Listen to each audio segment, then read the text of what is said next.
BSP. 2024 के लिए BJP ने ऐसा दांव चला जिससे उसका मिशन 80 कामयाब हो सके। सूत्रों के हवाले से खबर है, पश्चिमी यूपी के लिए बीजेपी ने अपनी रणनीति में बड़ा बदलाव किया है। आरएलडी के साथ गठबंधन की अटकलों पर विराम लगा दिया है। आरएलडी को अपनी जीती हुई सीटें नहीं देगी बीजेपी। बीजेपी की हारी सीटों पर आरएलडी से बेहतर बीएसपी है। बीएसपी की जीती सीटों पर जाटव वोटर्स निर्णायक है। ऐसे में बीएसपी के एकजुट वोट बैंक से बीजेपी को फायदा मिलेगा। आरएलडी के मुकाबले बीजेपी के लिए बसपा ज्यादा बेहतर विकल्प है। तो क्या बीजेपी के साथ आएंगी मायावती? इसी पर शुरू करेंगे डिबेट। पहले ये रिपोर्ट।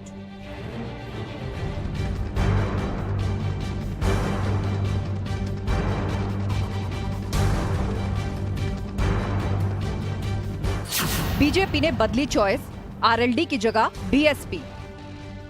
अब भारतीय जनता पार्टी नई रणनीति पर पश्चिम में काम कर रही है। बीजेपी के रणनीतिकारों का मानना है कि बसपा आरएलडी से अपेक्षाकृत ज्यादा फायदेमंद हो सकती है भारतीय जनता पार्टी के लिए। जाटलैंड में माया का साथ पसंद 24 में लाएगा रंग। आरएलडी का कोई बहुत बड़ा बेस रह नहीं गया है और जिस प्रकार की हवाई राजनीति करने का वो प्रयास कर रहे हैं तो उससे कोई बहुत मुझे नहीं लगता है कि ज़मीनी लेवल पर कुछ खास फ़र्क पड़ेगा।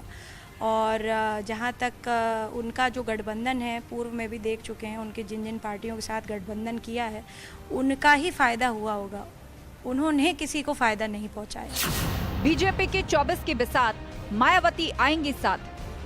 चाहे भारतीय जनता पार्टी कुछ भी कर ले, जो मूड है उत्तर प्रदेश का और देश की जनता का, वो भारतीय जनता पार्टी के खिलाफ है, क्योंकि भारतीय जनता पार्टी समाज के अंदर में नफरत की राजनीति करती है और हम समाज में विकास की राजनीति करते हैं। बीजेपी ने बदले तेवर, माया को 5 सीट का ऑफर। कमल और हाथी 2024 में बनेंगे साथी। ये तो अगर वो वहाँ पे अलायंस करती हैं तो उन्हें जाहिर है ये महसूस हो रहा होगा कि मुस्लिम वोट तो उनसे अलग हो गया। अब ये वहाँ अलायंस करें, वैसे भी वो शिफ्ट कर देती थी बहुत सी बार अपने वोट को।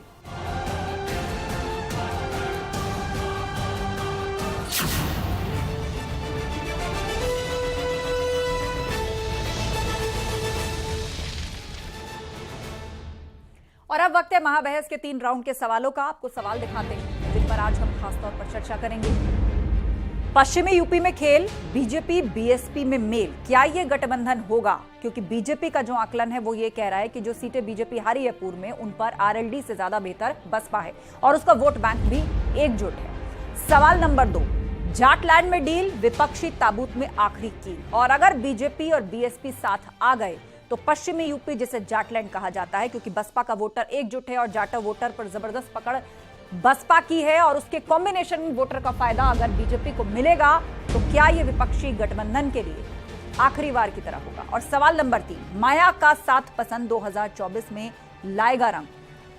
सियासी गलियारों में जबरदस्त चर्चा है कि बीजेपी बीएसपी के साथ आ सकती है क्या, और यदि ऐसा होता है तो क्या 2024 में यह गठबंधन विपक्ष को धूल चटा देगा? इस पर चर्चा के लिए हमारे साथ गेस्ट पैनल जुड़ा हुआ है। समीर सिंह जी हैं बीजेपी प्रवक्ता, अनुराग भदौरिया जी समाजवादी पार्टी के प्रवक्ता, रोहित अग्रवाल जी हैं आरएलडी प्रवक्ता, डॉक्टर आरबी रावत बसपा नेता और आलोक वत्स जी जुड़ गए हैं राजनीतिक विश्लेषक। आप सभी मेहमानों का बहुत बहुत स्वागत है। चर्चा की शुरुआत करते हैं। सबसे पहले समीर जी आपसे, अचानक ये खबरें बहुत ज्यादा चर्चा में आ गई कि बीजेपी का आला कमान ये चाहता है या उसका यह आकलन है पश्चिमी यूपी के लिहाज से कि आरएलडी से ज्यादा फायदा तो बसपा के साथ जाने में है, और क्या मायावती साथ आ सकती हैं 2024 के लिए बीजेपी के? देखिए आस्था जी, भारतीय जनता पार्टी उत्तर प्रदेश और देश की तरक्की के लिए काम करती है और भारतीय जनता पार्टी के प्रधानमंत्री आदरणीय नरेंद्र मोदी जी और उत्तर प्रदेश के मुख्यमंत्री आदरणीय योगी जी ने उत्तर प्रदेश की जनता के विकास के लिए, सुशासन के लिए, बसपा साथ आ रही है क्या? इसका जवाब कानून का राज स्थापित हो। ठीक है, वो सब ठीक है। ये बताइए, बसपा साथ आ रही है क्या बीजेपी के? देखिए आस्था जी, हमारे जो भी गठबंधन के साथी रहे हैं, चाहे पहले रहे हैं चाहे आज रहे हैं, हमने सदैव गठबंधन धर्म का पालन ईमानदारी से किया है। जो हमारे साथ आया है हमने उसके साथ खड़ा होने का काम किया है और एक विकास का एजेंडा, गरीबों की तरक्की का एजेंडा और गरीबों का विकास हो, इसके लिए सदैव हमारी सरकार ने काम किया है और हमारे सहयोगी दलों की सरकारों ने काम किया है। कहीं भी देख लीजिए उत्तर प्रदेश के अंदर जो आज हमारे सहयोगी दल है, कुल मिलाकर आप बसपा पर खुलकर कुछ नहीं बोल काम कर रहे हैं। बसपा को लेकर आप खुलकर कुछ नहीं बोल पा रहे फिलहाल समीर जी। मैं रुक कर लेती हूँ, लौटेंगे आपके पास। अनुराग भदौरिया जी का रुक कर लेते हैं। अनुराग जी, वर्षों से आशीर्वाद मांगते रहे हैं यूपी के लिए कि बहन जी का या बुआ जी का आशीर्वाद मिल जाए, लेकिन यहां तो देखिए आरएलडी पर अगर विराम लगा, पहले अटकलें एनडीए के साथ आरएलडी को लेकर लगी, लेकिन अब तो कहा जा रहा है कि बसपा के साथ गठबंधन हो जाएगा बीजेपी का। देखिए, सबसे बड़ी बात है कि इंडिया का गठबंधन देश की जनता के साथ है। ये किसी से भी गठबंधन कर लें, लेकिन जनता का गठबंधन तो इंडिया के साथ है।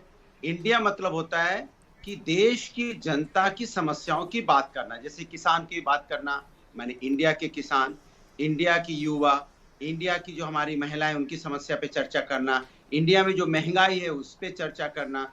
ये हम इंडिया के अंदर जो हमारे लोग हैं जिनके अंदर में कैसे महंगाई, बेरोजगारी, किसान, इसके बारे में चर्चा हो, इसके बारे में जो है उसको कैसे हम दूर करें, इसके बारे में तो इंडिया ही सोचता है। एनडीए तो अपने कैसे हम सहयोगी दल को लाएं, कैसे सत्ता बनाएं। ठीक है अनुराग जी, लेकिन मुझे ये बताइए कि बीजेपी और बीएसपी का गठबंधन हो गया तो पश्चिमी यूपी में तो बहुत दिक्कत हो जाएगी आपके लिए। मेरी बात ही नहीं सुना आपने। मैंने कहा इंडिया बहुत सारे मुद्दे हैं, आप कह रहे हैं कि आप लोग यूनाइटेड होकर उठाएंगे, लेकिन मैंने कहा कि एक उनका गठबंधन, एक आपका गठबंधन। आप वोट बैंक के लिहाज से देखेंगे तो पश्चिमी यूपी में तो भारी पड़ जाएगा ये गठबंधन आपके ऊपर। आपने सुना ही नहीं, असली बात तो सुनी नहीं। दिक्कत तो ये जो आप सुनना नहीं चाहती, लेकिन जनता ने सुन लिया। इंडिया का गठबंधन आम जनता के साथ है, और जब आम जनता के साथ इंडिया का गठबंधन है तो फिर क्या दिक्कत है? क्योंकि इंडिया के लोगों को पता है, समाज के लोगों को पता है कि इंडिया ही है जो हमारी बात करेगी। ये तो सत्ता की बात करेंगे। इनसे अगर महंगाई पे चर्चा करो तो भाग जाएंगे, इनसे अगर मणिपुर की चर्चा करो तो भाग जाएंगे, इनसे हरियाणा के बारे में बोलो इस तरह की घटनाएं हो रही हैं तो भाग जाएंगे, इनसे बात करो महिला नहीं सुन तो लीजिए, महिला परेशान है उस पर चर्चा नहीं करेंगे। तो ये वो लोग हैं जो गड्ढे पे, जो रोडों में गड्ढे, उस पर भी चर्चा नहीं करेंगे। जानवर जो किसान का खा जा रहा है फसल, उस पर भी चर्चा नहीं करेंगे। बिजली गुल हो जाती है, उस पर भी चर्चा नहीं करेंगे। इसलिए अब जनता इनको गुल कर देगी 2024 में, क्योंकि इनको गुल होने की आदत है। ठीक है, आप गठबंधन पर कुछ नहीं बोलना चाहते। मैं रोहित अग्रवाल जी का रुख करती हूँ। रोहित अग्रवाल जी, पहले चर्चाएं चली कि आरएलडी के साथ बीजेपी की कोई बातचीत शुरू हुई है, लेकिन फिर मामला दब सा गया। अब सुनने में आ रहा है कि अल्प विराम लग गया है, क्योंकि अब गठबंधन बसपा और भाजपा का होगा। देखिए आस्था जी, चर्चाएं तो भारतीय जनता पार्टी के कार्यालय से ही खाली चली थी। भारतीय जनता पार्टी ही मत्था फोड़ रही थी पिछले 1 महीने से कि राष्ट्रीय लोकदल हमारे साथ आ रहा है। हम तो आपके चैनल पे बैठ के भी कई बार क्लियर कर चुके थे कि राष्ट्रीय लोकदल इन सांप्रदायिक ताकतों के साथ कभी भी गठबंधन नहीं करेगा। चलिए, कम से कम आपके सूत्रों ने भी कम से कम अपने घर के बाहर निकल के ये सही जानकारी आप तक पहुंचाई कि भाई राष्ट्रीय लोकदल भारतीय जनता पार्टी के साथ गठबंधन नहीं करने आ रहा है। भारतीय जनता पार्टी बहन जी के साथ गठबंधन हो गया तो पश्चिमी यूपी में क्या होगा आपका? उद्योगपतियों की पार्टी है। बीजेपी ये मान रही है कि बसपा का वोटर ज्यादा यूनाइटेड है, जाटव वोट बैंक पर बड़ी पकड़ है, तो अगर बीजेपी और बीएसपी मिल गए पश्चिमी यूपी में तो फिर आपके लिए तो अस्तित्व का संकट हो जाएगा। रोहित जी, नहीं, अब आस्था जी आप खुद ही भारतीय जनता पार्टी की स्थिति समझ लीजिए कि पहले तो आरएलडी के चौखट पे मत्था टेक रहे थे, ये अपना मत्था फोड़ फोड़ के इन्होंने लहूलुहान कर लिया। जब आरएलडी ने अपना दरवाजा नहीं खोला तो अब बहन जी के चौखट पे ये मत्था टोक रहे हैं। तो अगर इन्होंने 9 साल में कुछ काम कर दिया होता, अगर कुछ 9 साल में काम कर लिया होता, भारतीय जनता पार्टी से गठबंधन से एक बार जयंत चौधरी लोकसभा में गए हैं, उसके बाद कभी वो चुनाव नहीं जीत पाए। जनता के मन की बात सुनो। 2014 भी हार गए, 2022 भी हार गए, 2017 भी हार गए। बीजेपी के गठबंधन के बाद किसी पार्टी से वो सांसद बन पाए हो तो आप बता दो हमको। खड़े हैं कल समाजवादी पार्टी किसी पार्टी से गठबंधन से आज तक कोई चुनाव जीत पाए हो तो बता दो हमको। आप कुछ हितकारी अच्छा ठीक है, आप लोग आपस में मत लड़िए। ठीक है, आपस में मत लड़िए। समीर जी, रोहित जी, अब मेरा सवाल सुनिए। मेरा सवाल सुनिए, आप दोनों शांत हो जाइए, आप दोनों शांत हो जाइए, आपसी बात में मत उलझिए। ठीक है, रोहित अग्रवाल जी मेरी आवाज आ रही है आपको? समीर जी शांत होइए। रोहित अग्रवाल जी मेरी आवाज आ रही है? बीजेपी के मुताबिक उसका आकलन यह कहता है कि जो सीटें भाजपा हारी थी उस पर परफॉर्मेंस आरएलडी से ज्यादा बेहतर बसपा का था, तो सहयोगी दल के तौर पर, गठबंधन के तौर पर बसपा के साथ उसको ज्यादा फायदा है। देखिए आस्था जी, 2019 में बसपा, सपा और राष्ट्रीय लोकदल ने मिलकर चुनाव लड़ा था। राष्ट्रीय लोकदल का जितना भी वोट था अपने सहयोगियों के साथ वो ईमानदारी से ट्रांसफर हुआ था, तो इसलिए बीएसपी की स्थिति कुछ बेहतर हो गई थी राष्ट्रीय लोकदल से। बीएसपी के आप 10 सांसद जीत के आए थे, आप उठा के देख लीजिए पश्चिम उत्तर प्रदेश से, उसमें से 7 सांसद हैं। तो पश्चिम उत्तर प्रदेश के अंदर बीएसपी में ज्यादा अच्छा परफॉर्म किया था बशर्ते बाकी उत्तर प्रदेश के। तो बीएसपी को जो राष्ट्रीय लोकदल का फायदा मिला था, इसकी वजह से पश्चिम उत्तर प्रदेश में उसकी स्थिति अच्छी हुई थी। 10 सांसद वो जीत के आए थे, और ये सबको पता है कि भारतीय जनता पार्टी का सूखड़ा साफ होने जा रहा है उत्तर प्रदेश से। इसीलिए Bharatiya Janata party India alliance से डरी हुई है, भारतीय जनता पार्टी राष्ट्रीय लोकदल से और डरी इस हुई वक्त है, हमारे साथ आलोक वत्स जी भी ज्वाइन कर चुके हैं, राजनीतिक राजनीतिक विश्लेषक हमारे बीच में है। ठीक है रोहित जी, समीर जी जवाब देंगे, उसके बाद मैं रिएक्शन लूंगी डॉक्टर आरबी रावत का। बोलिए समीर जी। आस्था जी, लोक दल के प्रवक्ता को यही नहीं पता है कि जयंत चौधरी 2009 की लोकसभा के बाद आज तक कोई चुनाव जीत नहीं पाए, और आज तक वो हारते रहे, आज तक हारते रहे। 2009 में जो गठबंधन उन्होंने किया था उसी में वो बिजली सांसद कटौती बन पाए, हो रही है क्या? उसके बाद वो गन्ना सांसद किसानों का नहीं बन पेमेंट हो पाए। गया क्या? और अनुराग किसानों की भदौरिया इनकम जी दुगनी हो गई बहुजन क्या? समाज पार्टी रोजगार से मिल गया गठबंधन क्या? करके इस पे चर्चा 2019 करनी है, लड़े तो आप थे। लगे इधर क्या उधर हुआ अनुराग भदौरिया? भाई आपने जो वादा किया तो बताओ 2019 ना के पहले, आपने गठबंधन जनता के के बाद साथ वादा आपने जो किया था, मायावती क्या जी 2 को करोड़ गाली रोजगार क्यों के दिया? सबको रोजगार मिल गया? आपने ये बताइए पैर पहले। भी छुआ क्या आपने मायावती महका जी का, समस्या के चुनाव समाधान हार के गए लिए तो क्या आपने किया है? गाली भी दिया। मणिपुर जल रहा है, मायावती बोलने को जी नहीं को तैयार आपका है। ठीक है, आप दोनों हमारी शांत हो बात जाइए। कर रहे हैं आप। नहीं, इस तरह डिबेट नहीं बताओ चलेगी। तो बोलो। इस तरह डिबेट नहीं चलेगी। समीर जी, अनुराग जी, आप दोनों शांत होइए। और भी 2 पैनलिस्ट हैं जिन्होंने अपनी बात अभी तक नहीं रखी। लोगों को मार दिया, 4 लोगों की हत्या आप कर दोनों दी। शांत होइए। डॉक्टर आरबी रावत, मैं आपको चर्चा में लेकर आना चाह रही हूँ। यहाँ पर जो सारी चर्चा है वो बसपा के इर्द गिर्द बुनी जा रही है। क्या एनडीए के साथ गठबंधन करेगी बीएसपी? बीजेपी का आकलन कह रहा है कि आरएलडी से बेहतर साथी आप साबित हो सकते हैं पश्चिमी यूपी के लिहाज से। क्या बताएंगे वो? उनको मालूम ही नहीं है जनता का, उनको नब्ज नहीं पता है। पूछिए, उनको पता ही नहीं है। देखो सुन हो गए। बताइए समीर जी, क्या है आपका? शांत हो जाइए अनुराग जी। आरबी रावत जी बोल रहे हैं, बोलिए आरबी रावत जी। मेरी आवाज को मत दबाइए। आस्था जी, बहुजन समाज पार्टी का गठन करीब 40 साल हो रहा है। 1984 में गठन हुआ है। आप इतिहास बताइए कि कभी बीजेपी के साथ बीएसपी फ्री पोल में गई है क्या? ये भाजपा सवालों के जवाब नहीं दे पा रही है, इसलिए मनगढ़ंत परसेप्शन बना के मीडिया के द्वारा, सोशल मीडिया के द्वारा ये आरबी रावत जी, आपने कहा कि प्री पोल में कभी गई है क्या? देश ने पूर्व में भी ऐसी सियासी घटनाएं देखी हैं जिनको कोई सोच नहीं सकता था। आप 2019 का लोकसभा चुनाव उठाकर देखिए, ऐसी पार्टियों का अलायंस हो गया। विपक्ष ने जो गठबंधन बनाया था, आप देखिए उसमें कितनी अलग अलग विचारधारा के लोग थे। तो आप ये मत कहिए, सियासत जहां है वहां हर तरह की संभावना है। जहां सरकार बनानी होती है, बेमेल दल भी एक हो जाते हैं। बहुजन समाज पार्टी कभी भी बीजेपी के साथ नहीं गई। इसका नहीं, आप हिस्ट्री छोड़ दीजिए, मैं आगे की बात कर रही हूँ। बहुत कुछ बदल गया। 2003 में 7-8 सालों में इतने सियासी घटनाक्रम बदले हैं। भारतीय जनता पार्टी बीएसपी को बाहर समर्थन दे रही थी। उसके बाद उसने कहा कोई शर्त नहीं, आप सरकार चलाइए, सिर्फ आप प्री पोल गठबंधन कर लीजिए। 2004 लोकसभा में बहन जी ने सत्ता को ठोकर मार दी कि मैं आपके साथ प्री पोल कभी नहीं जा सकती हूं, कि मेरे मुद्दे अलग हैं, आपके मुद्दे। हाँ, अगर सरकार कोई बहुमत की नहीं बन रही है तो बाहर समर्थन लिया है बीएसपी ने, इसलिए कि देश का समय बचे, चुनाव में जो खर्च होता है वो बचे और देश जनता का लाभ हो सके। बहुजन समाज पार्टी अपने मुद्दों से कभी नहीं हुई। चलिए ठीक है, आलोक वत्स जी हमारे बीच में, राजनीतिक विश्लेषक। आलोक जी बताइए, यहाँ बसपा तो ये कह रही है कि ये सिर्फ एक परसेप्शन पॉलिटिक्स हो रही है, एक हवा बनाने की कोशिश की जा रही है। देखिए आस्था जी, अभी आपने थोड़ी देर पहले एक बहुत रिमार्केबल बात कही कि पिछले 7-8 क्रमों का घटनाक्रम ये सोचने को मजबूर कर दिया है, और किसी भी पॉलिटिकल पंडित के लिए ये कहना, भविष्यवाणी करना बहुत कठिन है कि पॉलिटिकल मैरिज कौन किसके साथ कर लेगा और पॉलिटिकल डिवोर्स कौन किसके साथ कर लेगा। राजनीतिक सिद्धांतों की तो बलि बहुत पहले चढ़ चुकी है। अब तो अकोमोडेशन की बात होती है, परसेप्शन की बात होती है, अपना उसमें क्या मिल सकता है इसको देखा जाता है कि हमको इससे क्या फायदा होगा। जनता तो हाशिए पे है।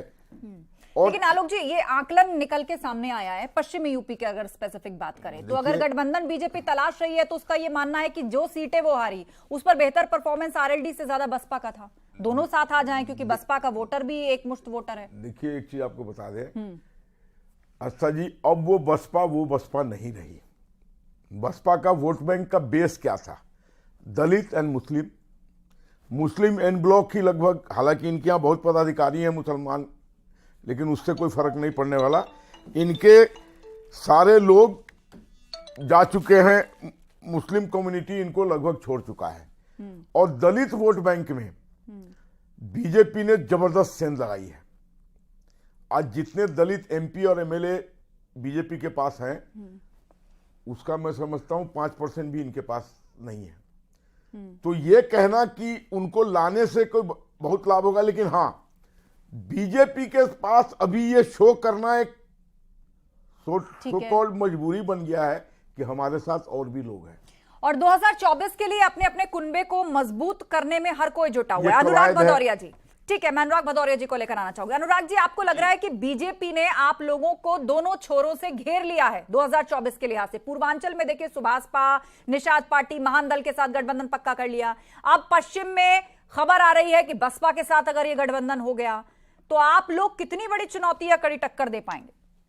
देखिए, समाजवादी ने जो समाज में विकास की राजनीति की है ना, जनता अब समाजवादी के साथ है। जनता ने भारतीय जनता पार्टी को चारों तरफ से घेर लिया है। अब भारतीय जनता पार्टी छटपटा के टॉर्च लेके घूम रही है, समाजवाद अनुराग जी किसी कोने में देख रही है। परिवार का विकास की समाज का विकास, आओ जल्दी आओ परिवार का विकास की समाज का विकास, कौन से समाज का विकास? वो भी आगे, हाँ कौन से समाज का? टॉर्च लिए गली गली घूम रही कौन है। से समाज का विकास किया आपने? अपने परिवार का विकास जरूर किया है। समस्या की बात, परिवार का विकास किया, समाज का विकास नहीं किया। बाप के बाद बेटे को बना दो, क्या समाजवाद परिवारवाद है क्या? कैसा समाजवाद है? ये परिवारवाद है, ये राजशाही वालों के साथ, कांग्रेस के साथ। और परिवारवाद को परिभाषा को समाजवाद की परिभाषा बता दो। समाजवाद ये सब अरे चीजों सर्व करो अनुराग भदौरिया, एक एक करके बात रखिए आप। शर्म आनी चाहिए ऐसी एक एक करके बात परिभाषा। आपके मुंह से शोभा नहीं देती है। जब आप सत्ता में आए थे तो परिवार के 24 आदमी को आपने काबिज किया था विभिन्न अच्छा ठीक सीटों ठीक पर। है, सभी लोग शांत होइए। मेरा सवाल आप अपना सुनिए, सब मेरा कुछ सवाल देखो, सुनिए देखो। आप। अनुराग जी, आपने पूरा पश्चिम की ये जो घेरने वाली पॉलिटिक्स थी उस पर तो आपने सीधा जवाब नहीं दिया। अब मुझे आप ये बात बताइए कि एक तो 2024 के लिए जो विपक्ष के खिलाफ मुद्दा खड़ा कर रही है बीजेपी एनडीए, उसमें एक तो ये कि आप लोगों के गठबंधन टिकते नहीं, बहुत जल्दी साथी बिछड़ जाते हैं, अलग हो जाते हैं, और दूसरा ये कि परिवारवादी पार्टियां होने का आरोप। अब इसका क्या जवाब है आपके पास? हाँ, बोलने दीजिएगा। देखिए, भारतीय जनता पार्टी का गठबंधन तो जरा सा भी नहीं टिकता। जो राजभर जी को अभी टॉर्च लेके खोज के लाए हैं कहीं कोने से, वो इनके पहले इन्हीं के साथ थे ना, बीच में चले गए थे। पासवान जी को जहां खोज के फिर लाए हैं, पासवान जी उन्होंने कहा हाँ आ गए चिराग पासवान, आओ तुम्हारी झोपड़ी तो हमने यहाँ पे खत्म ही कर दी थी, आओ दोबारा से बसाते हैं। जेडीयू के साथ इनका गठबंधन था, क्या हुआ? अकाली दल के साथ था, क्या हुआ? शिवसेना के साथ इन्होंने गठबंधन किया था, क्या हुआ? शिवसेना ही दो भाग में बढ़ गई। इनका तो कोई गठबंधन टिकता नहीं है। जहां तक परिवारवाद की बात है, भारतीय जनता पार्टी में तो परिवारवाद का तो समुद्र है, समझ लीजिए। इनके अनुराग ठाकुर जिनके पिताजी चीफ मिनिस्टर थे, अभी वो अरे आप अपने गठबंधन की बात करो ना, जिनके पिताजी चीफ क्यों गाली मिनिस्टर दिया थे, कांग्रेस को? अनुराग जी, राजभर क्यों जी गाली दिया मायावती जी को? पैर भी छुओगे और गाली भी दोगे। करो, आपने किसी पदाधिकारी के छुओगे आप, गाली भी दोगे। ये दोनों काम करोगे, हरियाणा में चला रहे हैं, दोनों काम शिवसेना के करोगे। साथ सरकार महाराष्ट्र चला रहे हैं, परिवारवादी नहीं तो क्या है? दूसरी एनसीपी जो तोड़ के ले गए हैं वो भी परिवारवाद की पार्टी है। कितने परिवारवाद की नाव मर्यादा रखो अनुराग जी, परिवारवाद को लेके चले आए, राजनीतिक मर्यादा ही रखो पड़ा है। अनुराग जी। खोज के ला रहा है चिराग आपने दो पासवान को लड़कों बनाए, की वो भी जोड़ी परिवारवाद के हिसाब से राहुल गांधी को खारिज कर दिया, मायावती जी के पैर छुए, कन्नौज में हमने नहीं वो भी पैर परिवारवाद छुए से थे। आती थी। तो यहाँ हमने कल्याण सिंह नहीं जी का पैर पूरा छुए परिवार थे का कन्नौज परिवार में, इस पार्टी आपने में। छुए थे ये पैर बताइए, अनुराग इनकी तो जी। सत्ता और परिवारवादियों पैर के छूने साथ के चल बाद रही है। आपने ये क्या उनको परिवारवाद चुनाव की के बात बाद गाली भी करेंगे? दिया। ये सुविधा क्यों अनुसार गाली बात कर दिया? अच्छा, वाद विवाद मत करिए आपस अनुराग जी। में, वाद विवाद मत करिए, घबराए हुए हैं ये। ठीक है। क्यों गाली दिया? आलोक वत्स जी कुछ कहना चाहते हैं, बोलिए आलोक जी, आप दोनों शांत होइए। आलोक वत्स, देखिए, यूपी में मुझे समझ में नहीं आता है कि बीजेपी को क्या मजबूरी है कि उसको किसी का साथ लेना पड़ रहा है। या तो सिर्फ कुनबा बढ़ाने के लिए कवायद हो रही है तो मैं मान सकता हूं, लेकिन अभी की परिस्थिति में बीजेपी बहुत मजबूत धरातल पर है खासकर यूपी में। बिहार में ये स्थिति अनुकूल नहीं है, वहां उनको लेना पड़ेगा साथ, क्योंकि वहां उनके पास ना कद्दावर लीडरशिप है, ना उनके पास वहां पर ग्राउंड में कोई ऐसी पकड़ है। तो वहां उनको, चाहे वो मांझी की पार्टी हो या चिराग पासवान की पार्टी हो या फिर उपेंद्र कुशवाहा की पार्टी हो, ठीक है, या सन ऑफ मल्लाह की पार्टी हो। तो आपका आकलन ये कह रहा है कि उत्तर प्रदेश में तो बीजेपी को बहुत ज्यादा गठबंधन करने की आवश्यकता ही लेकिन नहीं मैं है, ये या मजबूत आश्चर्य है कि बीजेपी। तुम क्यों ये गठबंधन करना चाह रहे हैं? या तो इनको कहीं अंदर खाने ऐसी पता लग रही है कि शायद इनको लेने से हमारे मजबूत हो रोहित अग्रवाल जी, धुंध जमी रोहित है, अग्रवाल जी, उसको साफ करने की जरूरत है। परिवारवाद से आता है, निषाद पार्टी किससे आती है, उसको साफ करने की जरूरत है, क्योंकि आलोक वस्त जी को दिखाई नहीं पड़ रहा है कि उत्तर प्रदेश की जनता भारतीय जनता पार्टी को नकारने जा रही है। उत्तर प्रदेश अनुराग जी, बना लिया है। आरएलडी को बोलने दीजिए, आप ही का सहयोगी दल है। अनुराग जी, अपने सहयोगी दल को तो कम से कम बोलने दीजिए। कमाल की बात। रोहित अग्रवाल जी बोलिए। देखिए, तो परिवारवाद नहीं, देखिए आस्था जी स्थिति है, आस्था जी स्थिति ये हो चुकी है आज उत्तर प्रदेश के अंदर। आप अपने सहयोगी दल की बात नहीं सुन रहे हैं अनुराग जी, इसीलिए गठबंधन टूटते हैं आपके। सुन लिया करिए, आप ही के साथ ही बोल रहे हैं। इनका काम गाली देना है, ये किसी को नहीं बोलने हो देते। चुकी है कि भारतीय जनता पार्टी जन विरोधी पार्टी है और ये पूरा देश जान चुका है। और उत्तर प्रदेश, ये तो उत्तर प्रदेश की जनता बता रही है, स्थिति ये हो चुकी है, इनका मानसिक संतुलन हो गया है। जब से इंडिया गठबंधन बना है तब से भारतीय जनता पार्टी को रात में भी और दिन में भी इंडिया ही दिखाई पड़ता है।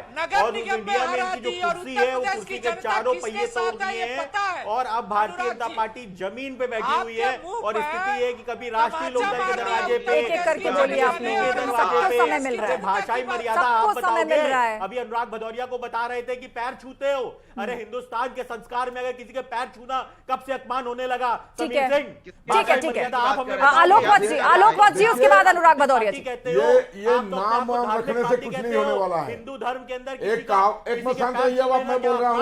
एक कहावत है, आंख का अंधा नाम नहीं अनसुख।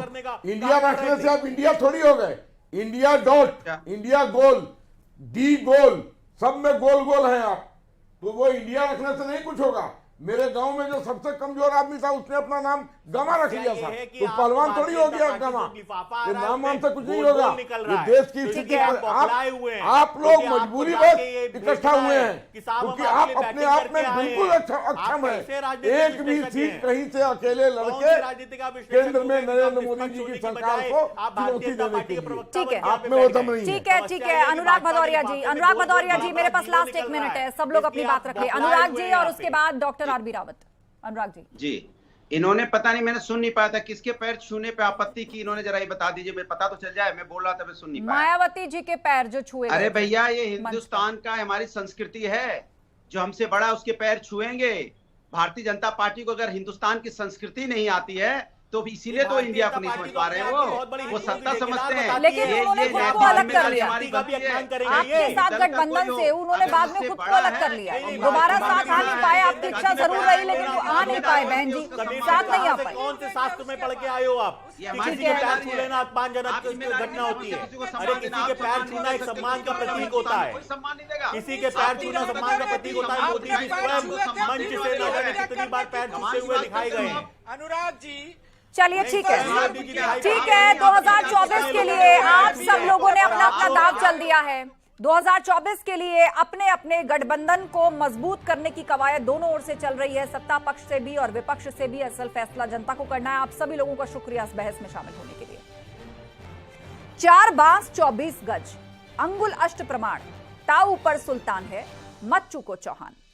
कुछ इसी तरह सियासत में भी मौका बार बार नहीं आता। जो चूक गया वो सत्ता से बाहर, और जिसने मौके पर लक्ष्य को भेद दिया समझो सत्ता की जंग जीत गया। अगर बीएसपी के साथ बीजेपी का गठबंधन हो जाता है तो ये यूपी में विपक्षी दलों के लिए क्षय और मात जैसी बात हो जाएगी। बीजेपी और बीएसपी के साथ आने से पश्चिमी यूपी में अखिलेश और जयंत का पूरा खेल बिगड़ सकता है। लेकिन सिर्फ पश्चिमी यूपी ही नहीं बल्कि पूरे उत्तर प्रदेश में इसका असर देखने को मिल सकता है। अखिलेश यादव और प्रियंका गांधी दोनों के यूपी विजय के सपने ताश के पत्तों की तरह बिखर सकते हैं। बीजेपी और बीएसपी के वोट प्रतिशत को अगर जोड़ दिया जाए तो विपक्ष के लिए एक एक सीट जीतना परेशानी का सबब साबित हो जाएगा। वहीं कब किससे गठबंधन करना चाहिए और किसके साथ दूरी बनाई जानी चाहिए, यह तय करना किसी चक्रव्यूह को रचने से कम नहीं। और फिलहाल तो यही लगता है कि बीजेपी बीएसपी के साथ गठबंधन कर अखिलेश और प्रियंका के लिए एक अभेद्य चक्रव्यूह रचने में कामयाब हो सकती है। मुझे दीजिए इजाजत, नमस्कार।